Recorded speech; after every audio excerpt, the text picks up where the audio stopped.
How are you, Ricki? I'm good, and you? I want to say thank you for coming today. You're married now, you got your ID after, so much pressure, after, your whole journey from the time you were born to now, and you've been making changes, you've been upgrading and transforming. I just have one question for you. How do you feel? I think it's a mix of emotions. Like you're saying, 2017 was a really profound year. I think for me, as an individual, in that there was a lot of milestones that I achieved beyond just the case, beyond the marriage in itself, career aspirations that I had for myself that I also was able to meet. Some couple of accolades that were so unexpected that also came my way. Both by virtue of just my personhood and being a visible transgender person, but as well just around raising the visibility around persons like myself and its existence, and essentially the need to also be incorporated and included in a lot of spaces, socially, legally, in professional spaces itself. So I think 2017 has been, if I were to sum it up into a phrase, I would say it was a game changer in my life. It really was a game changer. And at the same time, it was more of a testament of what I am as an individual. Yeah. So I feel quite motivated to continue pushing the envelope of what I as an individual can be able to achieve, and how else I can be able to continue presenting myself as a person, as a Motswana, as a woman, as a trans-identifying person. In many spaces I think that I occupy, I'm more motivated to actually push the envelope a little bit. So I think it's been a very motivational year for me. So I picked up something there, that you're saying that now you feel more included. What's the difference now? Do you feel you are fully part of the society, or? I mean, I need to sort of unpack that a little bit in terms of what I also mean when I say much more included.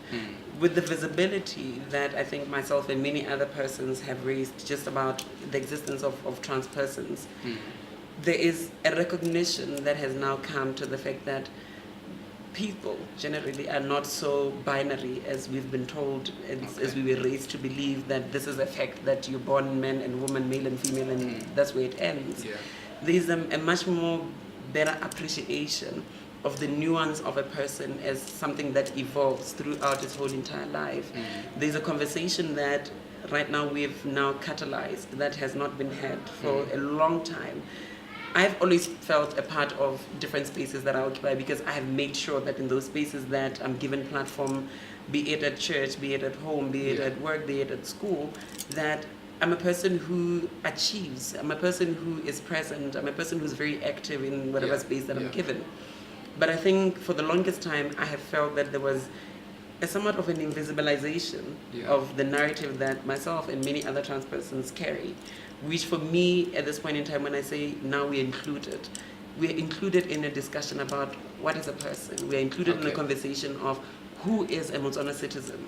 So now legally, with my case in itself now having been concluded successfully, we're having a conversation with our policymakers around how do we ensure that then people like myself do not continue to suffer the 7 years that I've had to basically build this case myself and my legal representation being Lesego Nchunga, that we are now at a point where my very struggle in itself has culminated in a provision being made such that others don't have to walk such a struggle, don't have to actually labor in order for them to just be able to be themselves and to be given a dignified life, essentially. So that's what, for me, that phrase in itself of saying we are now included in the conversation, about a person. Can people understand? How do you think they see everybody who's as not normal to culture right now? My very existence, I'm 30 years of age, Max, and I was raised as a girl in Botswana by a Motswana mother. Within a setting, Yabarlom farms, where I grew up, growing up in a family has historically comes from royalty, but we're basically a part of the chieftaincy Yabarolong in itself. So I grew up with a spotlight over me, but somehow, in terms of culture, yes. yeah. So, but somehow I was still somehow acclimatized within that very culture as a girl, in as much as I had been assigned male at birth. Yeah. So for me, when we say Batswana are not understanding or are they understanding, Yeah. it's too nuanced, because then there's so many other Batswana out there, even just looking at the support I've gotten through my case, who are fully understanding, who are very accommodating, who are very accepting So of difference. we're going to put them in a place Yeah. where they're understanding. Absolutely. They can tell where the future is No, going. absolutely. Okay. I think the major issue, in which you also are mentioning, has been on how the media in itself has somehow cushioned itself in a space where they sensationalize issues and lives of people like me in order to sell papers, in order to be able to make profit. But they're not a true reflection of what a Motswana thinks. And that's the one thing I've learned just last year in itself, with us having been in court in August, where there were certain papers as well as some other media persons that had wanted to sensationalize the story and wanted to find something that was catchy, where they were thinking that they are thinking on behalf of a Motswana. But I have seen quite a lot of Botswana coming through to me on my own social media platform, and even personally. I don't even know some of them as individuals, but have been following my life story and my journey with this case in itself, and saying, we are in support of you, and definitely you are going to get what is rightful for you. And we are here as Botswana. We definitely do not think like certain people think that we do. Because the Motswana is a very, very accommodating person, Max. I mean, I borrow a lot from my own background. I was raised by, predominantly for my greater part of my life, by a single mother. Motswana, who is Christian. We grew up in the Methodist Church, the very church that many people will say the church does not condone who I am, the church does not support what I am. Yet I was raised within that very church in itself, supported. I was a conductor to the youth choir, to the main church choir in itself, by this very church in itself that understood who I was. So Motswana is a very understanding person, and I think at times we undersell how understanding Motswana is as a person. Well, I mean, if you want to sing in the church, then people should just let you sing. you know what I mean? It's the house of the Lord. But okay, I think you and I share something in common here. Like I told you earlier on, I didn't like the conversations. Some of the titles that the reporters put out. They always said, a man is trying to apply for an ID to be a woman. If you were to write an article now, what would be your headline? The Unbreakable Woman. Wow. Simple as that. Wow. Because I think for the longest time, my experience of life in itself has been that as a trans person, obviously my gender is quite different to what the norm has been, that there's boys, there's girls. Mine having been a journey of transitioning from one side to the other. Many a times I found that the system and the structure around me has wanted to break me. It has been designed in that way. I mean, we live in a very patriarchal society. We live in a society that wants to dictate and tell you who you are. I mean, that's for me a system that was designed to say to a trans person like myself that you cannot be and you will not be, and we will not see that you are here even when you are here. And through it all, some of even my own family have called me a warrior princess, and these are some of the things that for me resonate with who I am as an individual, that unbreakable girl who school tried to break me, work tried to break me, government as a system tried to break me for 7 years of my life, and here I am, and I got exactly what is it that I had worked for. So I think I'm a very, very tough woman. I think and there's no way you can be able to talk about me and include man, because I never became man, and that is the unfortunate part, that for some other person they feel that putting a title that way, it's somehow going to sell papers. Good for them, and hence we're even suing at this point in time the two papers specifically that then had those very problematic titles in August last year when we first were in court. And the point is to try and teach and educate, particularly those that are charged charged with having to use such platform to educate, to transform society, but often finding themselves in a position where they send us 10 years back. Because my narrative, Max, is one that has been told. I have used various platforms growing up since I was a child, telling my story, making sure that then there is an appreciation of this nuance of gender in itself as not being this fixated thing, of gender in itself as not being this binary thing of just men and woman, of boy and girl, or male and female, but as well being that people need to understand that the way in which we grow and age in itself being something that continues to tell us that this is how far you've come in life. Many things about ourselves also transition as we grow older. So your gender in itself can also transition as such.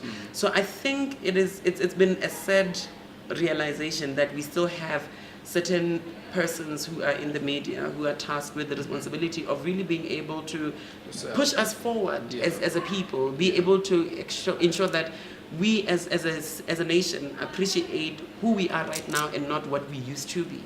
So that has been the sad reality. But at the same time, I feel at the core of it was a very hateful agenda where the essence was to try and break this girl, of trying to push her and seeing what will she do? Will she relent? Will she give up? And you didn't. And I couldn't. I don't have it in me because I was raised by very, very strong and powerful women around me, from my own great-grandmother to my grandmother to my own mother. So I've been surrounded by this influence of very, very powerful women, and definitely there's been very, very strong men in my life, my uncles, my brothers themselves.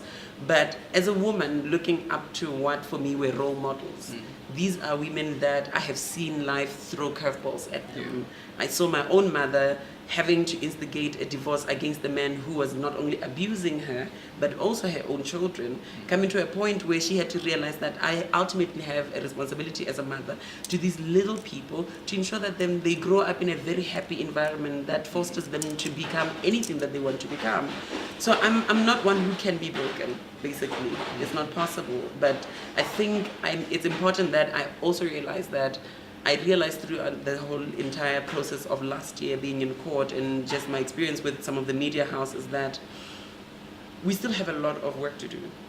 In terms We of, really, absolutely, of visualizing narratives like my own, which is why I think I also appreciate even this platform that you have afforded me, of being able to really be in charge of my own narrative and crafting it in such a way that we're not sensationalizing. We're just basically telling that this is another Motswana child and this is what their story is. And I think everybody's story needs to be told in the manner that best represents who they are, in order to also make sure that then as a people we get to really appreciate who we currently are as a people and what makes us, because Motswana believes in the principle of Botho, and the Botho at the core of it is that I cannot be without you and you cannot be without me, which recognizes that I cannot do anything towards you that I would not want done to me. And I think my story is one that has to challenge both Motswana. It's that one that challenges the ethos of a Motswana as a person, that are we really the people of Botho or Ubuntu as other Bantu languages speak? Or are we just basically saying it in order to glorify ourselves? So my narrative is one that also challenges a person to really question their own principles, to question their own ethics, to question their own morality even. And even, and questioning their own belief systems, because then a lot of people have come to me who say to me, look, you're not the first. It's not as if you are people from home who are saying to me, you're not the first person that we've known whose gender or even sex was somehow ambiguous, or somehow there was a form of evolution of that very gender expression in itself. But for the longest time, persons like me have been hidden. And as Botswana, for the longest time, we've had various narratives around people living with albinism having been hidden in houses and not allowed to go to school. Kids who were born as twins, one of them being sacrificed because then it was called an abomination or Nelebutlodi. We've had all of these conversations because somebody stood up and said, wait a minute, can we just question the very belief systems that all of these actions are premised on? And even now, the hate, the dislike, the discrimination, the ostracization, at times persons like me face. And I think I've been pretty privileged, I don't want to lie. I've really been cushioned because of the kind of system that I grew up in my family, the structure of friends that I've had around me that have supported me. Others have gone through most gruesome experiences where they were trying to be corrected. You know, are you telling me there hasn't been a point where, you know, you really felt pushed and you're like, you know what, this is hard, maybe I should just get up dressed like a boy and please everybody else? Never. Where do you get that strength? It was Where not do you get, possible. because, you know, a lot of people, you know, have issues. They want to be somebody. They're not content about who they want to do. And you know how we are, but it's always affecting our, you know, but you know, people know that, you know, my marriage is fine. What are they going to say if I get a divorce? When you were doing your affirmation surgery, I had the lady who was speaking, and who was that? That's my mother. That's your mother. And I believe that that's your rock. That's one of your rocks. Absolutely. And you've obviously had countless conversations going back to her and saying, you know what, Mom? I'm ready. I want to go to an affirmation surgery. I'm ready. I want to go and get my ID, you know. Has there been that outstanding conversation where, you know, she was the only one you can talk to? And can you take me back to that moment, and can you take me back to that conversation? Yeah, I mean, you rightfully put it. One of the pillars of my whole entire being has been my mother. And beyond just, I'll get you through the conversations that she and I have had continuously throughout my growth and my upbringing under her tutelage. And I call it tutelage because then she exemplified for me what strength was. She exemplified what womanhood was.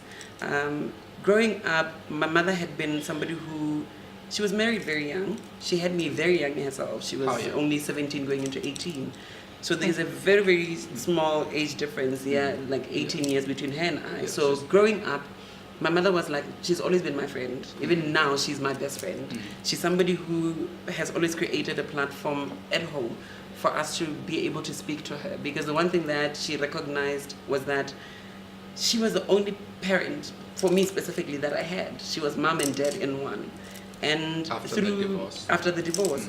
And even throughout the whole marriage in itself, going through the turbulences of the violence and the abuse that we went through with her ex-husband, my mother was somebody who was never broken.